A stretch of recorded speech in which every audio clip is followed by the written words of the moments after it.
It's time for another Dun Dun anime review. Miss Kobayashi Dragon Maid S.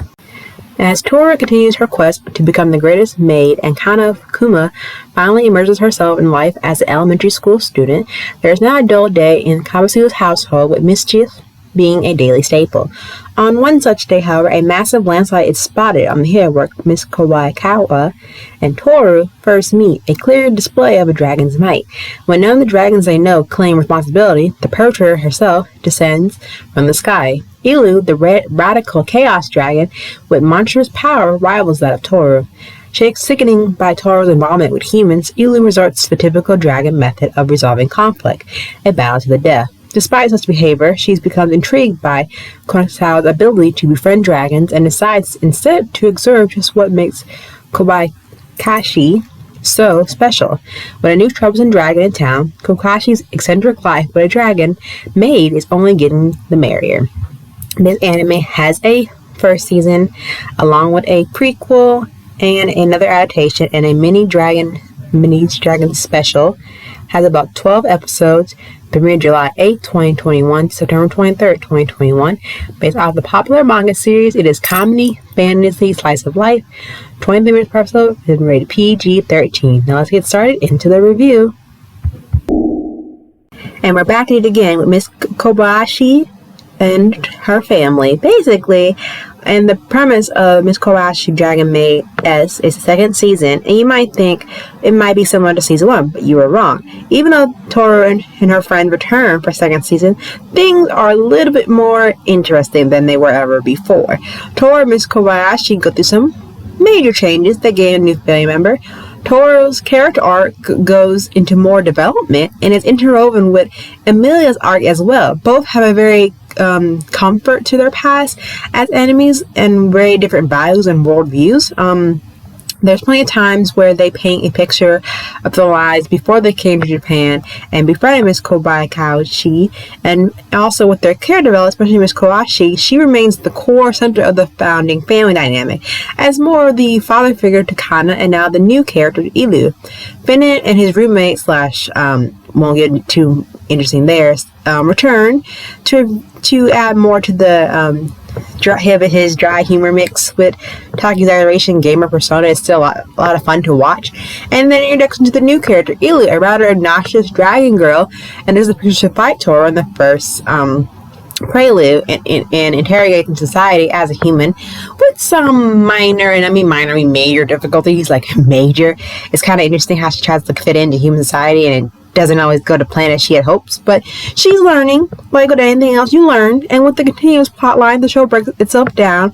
We're following 3 characters, or 1 at a time, depending on the episode. And the way the episode is structured definitely comes more as a comedic gag from the manga side standpoint, and it is a various degrees of success, and sometimes in the scene. And as the segment of slice of life entails, and other aspects of it leaves plenty of room for excitement and drama to amp up the stakes even more in this anime series. And then also the other effect of their dragon counterpart, especially for Tora being the dragon maid that she is always very front and center for the audience viewing pleasure.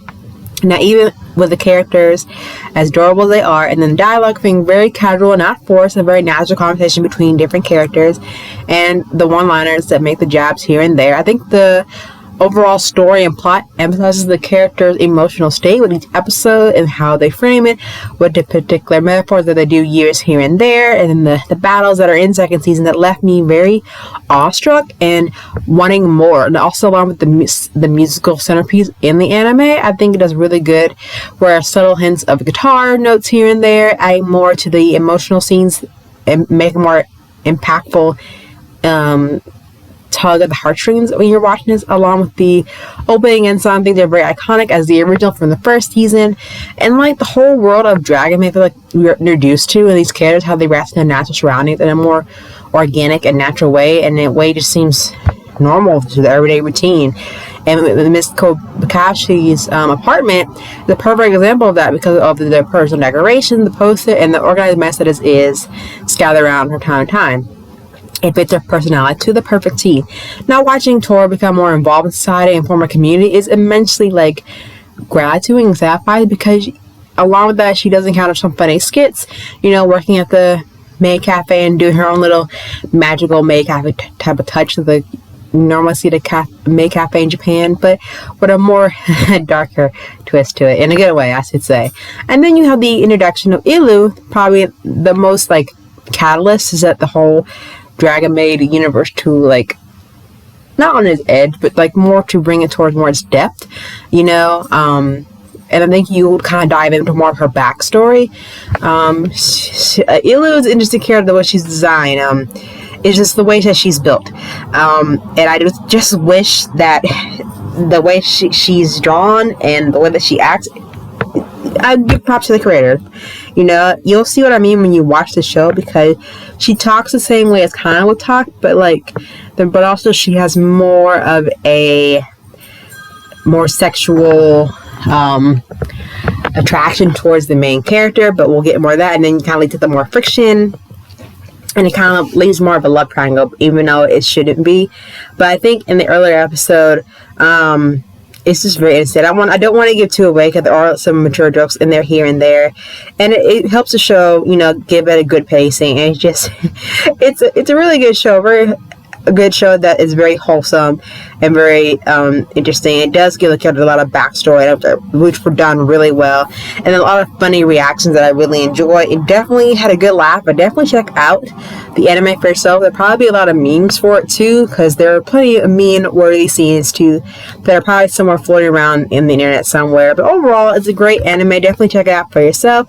I give this an 8.9 out of 10. I can't wait to see if they do another third season for this, because these characters I fell in love with from the start of season 1, and can't wait to see if they develop more in season 2. But we have to wait and see and find out what the anime world has next in store for us. But until then, be safe out there, guys, and don't forget to hit that subscribe button to join the anime family for more content and more anime reviews in the near future.